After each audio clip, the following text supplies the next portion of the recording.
You don't need to hold on any longer, folks, because we are back on Santa Clarita's hometown station, AM-1220 KHTS, the Gazette Radio Hour with Doug and John. It's the radio digest version of the Santa Clarita Gazette and Free Classifieds, and it's time for our national correspondent, Mr. Rob Lewis. Rob is the author of a book called Love Me When I'm Gone, The True Story of Life, Love, and Loss for a Green Beret in Post-9/11 War. Rob, are you there? I am here, Doug. How you doing? Good. How you doing? We got John with us too. Hey, Rob. How's it going? He asked, "Are you here?" Like the people who run the boards don't know how to work the phone. Are you there? I guess. Of course he's there. Now we're getting some grammatical stuff. I am here, but I'm also there. There you go. I'm only half there. Sometimes I'm here. Okay, Rob. This Obamacare. What's this guy's name? Goober or something? Gruber? I think it's Gruber. Oh, I thought it was Isn't that Goober. the name of a Nazi? He's acting like a goober. Stop. Look, okay, something taken out of context, anybody. How can you say it's taken out of context? Hang on. Taken out of context, anything can sound a lot worse than somebody intends it to sound. Okay, you guys would both have to agree to that. Okay. However, John, the dude stepped in it. Having said that, the dude stepped in it. Okay, you happy? It was in response to a legitimate question about the Cadillac and do we tax the insurance companies or tax the person who has the Cadillac policy? Was it really all that, Rob? I mean, well, and you can talk about taking that one out of context, and of course the mainstream media is just staying as far away from this thing as they possibly can. But that's the beauty of the internet. And anybody who's been on the radio, I mean, you guys obviously know, and I've done a lot of radio and TV and stuff also. Once you say something, it's out there, and you can't get rid of it. And so a lot of people, after this came out, and, the liberal media has tried to downplay it as much as they could, other people found 4 other instances where this guy has come up and said that. Yeah. Nancy Pelosi, she tried to distance herself and say, I've never heard of this guy, I don't know who he is. They dug up a clip of her talking about him specifically on national television. By name. You start looking at this and you go, okay, well, maybe it was just this one time as a coincidence. Okay, maybe the 2 times, maybe the 3, maybe all 4 times were just slips of the tongue. No, these guys get a lot of coaching before they go on national television to talk about national presidential issues. That's not a slip of the tongue. That is this guy accidentally letting the truth out. Hey, Rob, real quick, for our listeners that aren't familiar with the story, can you go over it real quick? Well, essentially it was the guy that some are claiming is the architect of Obamacare, and I've heard several people kind of be claimed as the architect of Obamacare. So, exactly what it was, I'm not clear on exactly what his part of it is, but apparently he was a bigwig in the whole thing, and he's come out several times talking about Obamacare and doing what all of us conservatives have been saying for a very long time, that,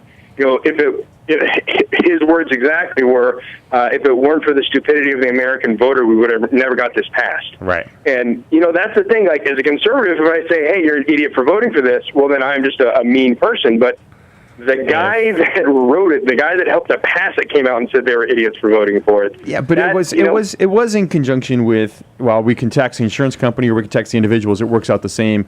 And then he made that comment. And I agree with you that it's the comment taken by itself is bad. I mean, you don't say we're basing all this on the stupidity of the American people, the American public, and the voters and everything. I think what bothers me, not so much the comment itself, is I think that reflects the attitude of the administration more than anything else. And that's he could say what he wants, and okay, fine. There was one, I think it was an economic economic conference at the University of Pennsylvania or something. So it wasn't really. How public was it supposed to be? Was it a candid comment? I'll cut him some slack because I've said some really dumb things in court or in meetings and stuff, and we all have. But mostly you. Yeah, mostly me. Thank you, Peter. That's why you don't have a microphone, Peter. But it may be reflective of a deeper problem, a deeper attitude. And I think that's what the administration is struggling with right now. I saw one of them where he was talking, and he actually talked about when they were going over this that the president was in the room. And they kind of they strategized how to get this through and what they needed to say and, what talking points to have. So that's, Yeah, pretty much everybody does that. Yeah. All right. So let's talk about something that's even worse. Yeah, how about something that's hot on the stove right now? Yeah, how do you feel about executive orders, Rob? It all depends on what they are. There was that the guy that's going out of office, and I can't remember where it is, but he just pardoned his son's drug conviction. Yeah. Bill Clinton famously pardoned a bunch of felons on his way out. And that's presidential pardons, not as much executive order, but the whole purpose of our government being set up the way that it was is so that we have checks and balances, and executive orders throw that out the window. Yep. Welcome to amnesty. Yeah, and when transparency. Yeah, well, yeah. But that whole amnesty thing, that he keeps holding that over everybody's head, doesn't he? Well, I saw man, I love me some political cartoons, and I saw this one where Obama's up there talking, and the guy says, he's saying, we have to let all these illegal immigrants across the border because they want to do the jobs that other Americans don't want to do. And so the reporter says, like, what jobs? And he says, voting for Democrats. And that's 100%. That's it. I mean, when you're listening to a politician, you got to understand everything is politics. And in terms of Democrats, it's a very interesting thing because if you look at Hispanics and the Hispanic demographic, typically and traditionally they should be conservative. They are conservative. They hold conservative values. Exactly. But they've been misguided into constantly voting Democrat, especially here in Southern California.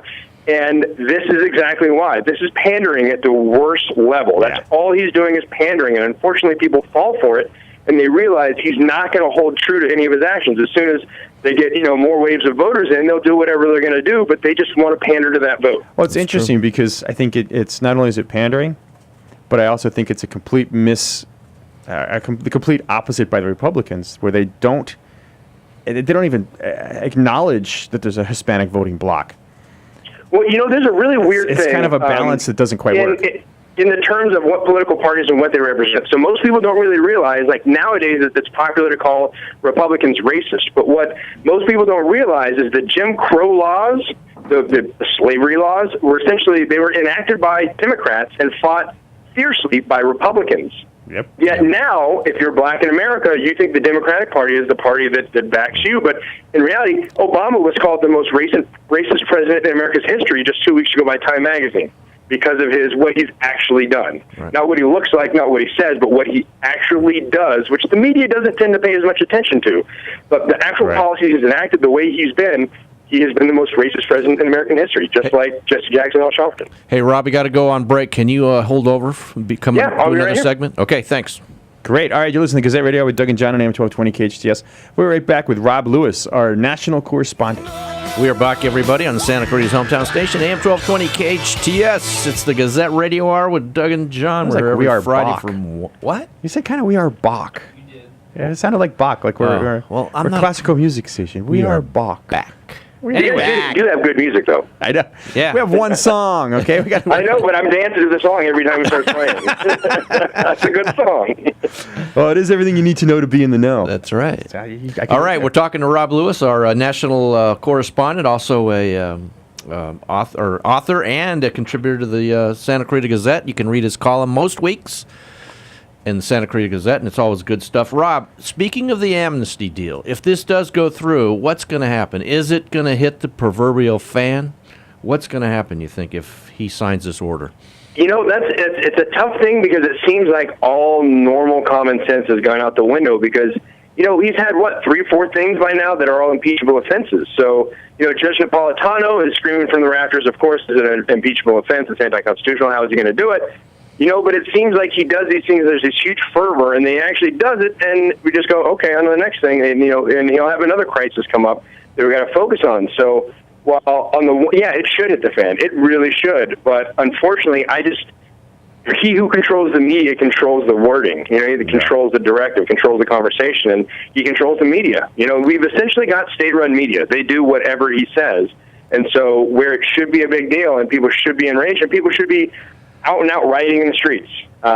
It's not going to happen because he controls the message. But what about the Republicans now have the majority? Even though they're not in the majority right now, technically they will be on January 4th or 5th. Shouldn't those new leaders, or the Boehner and the new Senate leader, shouldn't they be the ones that spearhead something? I'm worried that these two guys are weak wimps, and they're going to be whatever we gained, and I say we Republicans, what we gained in the election last week is all going to go for naught because these guys are too much of wimps. Well, and that's, I've got into House of Cards lately. I generally only have enough time to watch one TV show a week, if I even have that much time, because I, just finished writing my new book, and so I'm editing like a madman to try and get it on the shelves by Christmas. But that goes to show just how it is. So a lot of people campaign on this, I'm a Washington outsider, I don't owe anybody any favors. No, you should vote for me because I'm not corrupt yet. But the problem is, they get into office, and yeah, you're right, nobody owes them any favors, they don't owe anybody else any favors, so nobody does anything for you, and they can't get anything actually done. They can't get anything done. That's the problem. That's the And problem. that's politics. I mean, that's what politics is. See, money from lobbyists, and then who owes you a favor. Who owes you favors? Now, I don't have a problem. I have a problem, but I can understand amnesty. If, and it's a big if they do something to stem the tide. Well, I get text messages from NPR because I'm on their, combat veteran list. Right. And so they sent me one last week saying, hey, what do you think about combat veterans being deported? Right? So there are a lot of people who can come in, you can be in the military, and you can get your citizenship. I fully support. If you come here and you join the military and you fight for your country, or you do something for this country, right, by all means, you're more of a citizen than a lot of people I've met here. Exactly.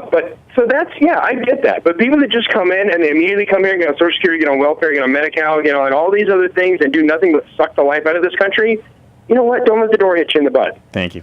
First thing smoking out of here, buddy. But the people that actually contribute, we need to do more to keep them around. We need to do more to make it easier for them to come in. We need to allow them to integrate into our society and become a productive member of it. And everybody else that's just sitting here taking up space and wasting my oxygen, get out.